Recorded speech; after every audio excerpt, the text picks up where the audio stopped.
Here are some more guiding truths I would like to share with you this week to inspire a more peaceful, empowered, grounded, and connected life. These are things I've learned along my journey, and these are things I practice and encourage others to integrate, contemplate, embody, and so on. And of course, some of these are easier than others. These guiding truths are centered around self awareness, mindfulness of self, inward happenings, and outward actions. And I approach these from a deeply spiritual and neuroscientific perspective. So let's unpack the next set together. Number one on today's list is to hold space. Why? Because sometimes that is all that's needed for amazing things to arrive. Holding space is the sacred art of being fully present with someone or even with ourselves without trying to fix, judge, or alter the experience. In a frantic world that demands constant reaction and immediate solutions, creating a deliberate pause is a profound act of grace. When we hold space, we are not being passive. Rather, we are actively creating a clean, unburdened energetic container. All that is required from us is to drop our agendas and simply bear witness to the moment. Often we find that we don't need to force a resolution because simply allowing the space to exist for it to appear is exactly what clears the way for the most amazing shifts. This intentional pause allows for inner and outer peace to return, offering a reflection where deep realizations can land and genuine healing can begin. It gives us the vital opportunity to actually feel and process our emotions by learning to sit with discomfort. In doing so, we cultivate mental and emotional resilience, deepen our spiritual connectedness, and create the exact opening needed for the divine to step in and for magic to happen. Now, the next one we're going to talk about is to move with the flow. Release the need to control the uncontrollable. All we need is power over ourselves. So, when we move with the flow, we align ourselves with the natural rhythm of the universe, recognizing that fighting external circumstances only creates internal friction.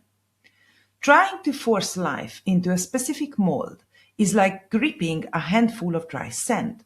The tighter we squeeze our fist, the faster the grains slip through our fingers, leaving us empty handed. By releasing our deep seated need to control uncontrollable events or the behavior and actions of others, we surrender to a higher intelligence, if you will, and find peace in the present moment. True spiritual sovereignty emerges when we realize that our only real mastery belongs within, meaning that redirecting our energy away from dominating outer conditions is the way to anchor ourselves in our own divine power. From a neurological standpoint, obsessing over external variables shifts our brain into chronic stress. This cognitive and emotional friction operates exactly like tightening our grip on sand. The more psychological pressure we exert to control unpredictable outcomes, the less mental stability and emotional control we actually retain. When we consciously release the grip, we lower our cortisol levels and reduce metabolic strain on our nervous system. This shift allows us to use our mental energy towards self regulation, which is the ultimate form of power over ourselves, which strengthens our neural pathways for resilience. The next one is to trust in divine order and timing. And this is not an excuse for inaction, but rather it is a reassurance of the right kind of action at the right time. Trusting in divine order and timing allows us to surrender the anxiety of the unknown, reassuring us that our actions are perfectly synchronized with a higher universal flow, if you will. Mechanically, the spiritual trust shifts our nervous system out of an urgent, cortisol driven state of panic and stress into a regulated parasympathetic baseline. By silencing the brain's alarm system, we free up critical neural resources within our prefrontal cortex, which enhances our cognitive clarity and strategic decision making. Far from causing apathy or inaction, this neurological peace ensures we no longer waste our energy on frantic, fear based impulses. Instead, it prepares us to execute the right kind of action with precise, inspired timing, matching our inner spiritual alignment with optimal neural efficiency. But beyond that, it allows us to lean into the trust we are cultivating with God or the universe or whatever you wish to call it.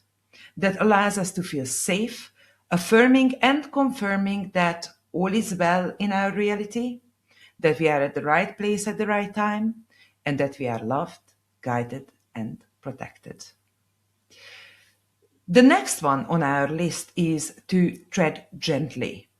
No need for hate or hurt, because when we choose to tread gently, we align ourselves with the spiritual law of harmlessness, recognizing that projecting hate or hurt outward only fractures our soul's inner peace.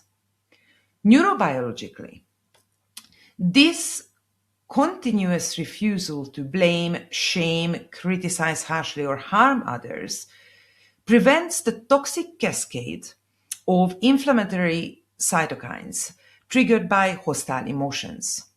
Think of these cytokines as a biological alarm system when they are released. When we experience physical injury or high levels of stress or prolonged stress, these proteins are released.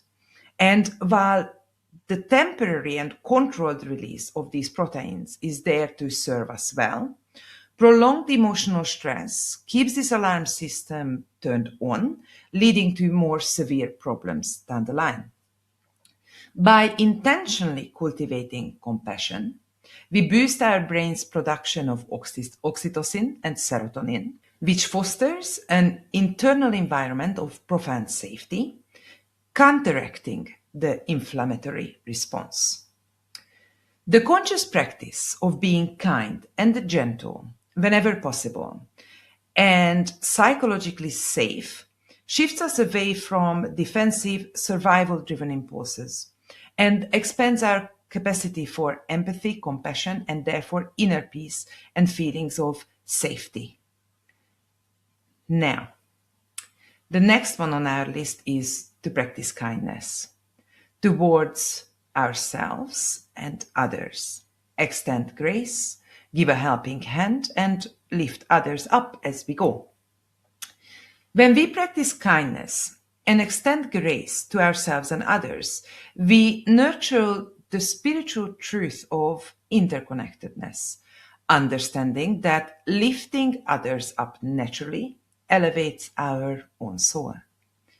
Neurobiologically, offering a helping hand activates our brain's mesolimbic reward system, triggering a phenomenon called the helper's high through a potent release of dopamine and endorphins.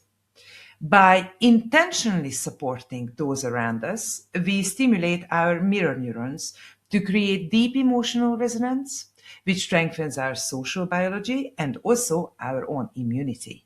What does that mean? Well, when we watch someone else experience an emotion or complete an action, these neurons fire as if we are experiencing it ourselves.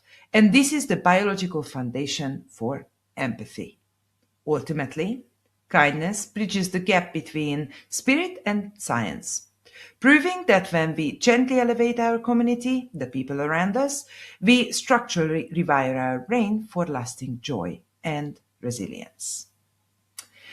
And with all that said, I will end this recording. But if you enjoyed listening and find some inspiration, peace, or empowerment in my words, then subscribe and come back for the last in this series, which will be part 4, where we unpack the rest of the guiding truths together. And I'll leave you with all of this for now. Have a wonderful week, and I'll see you next time.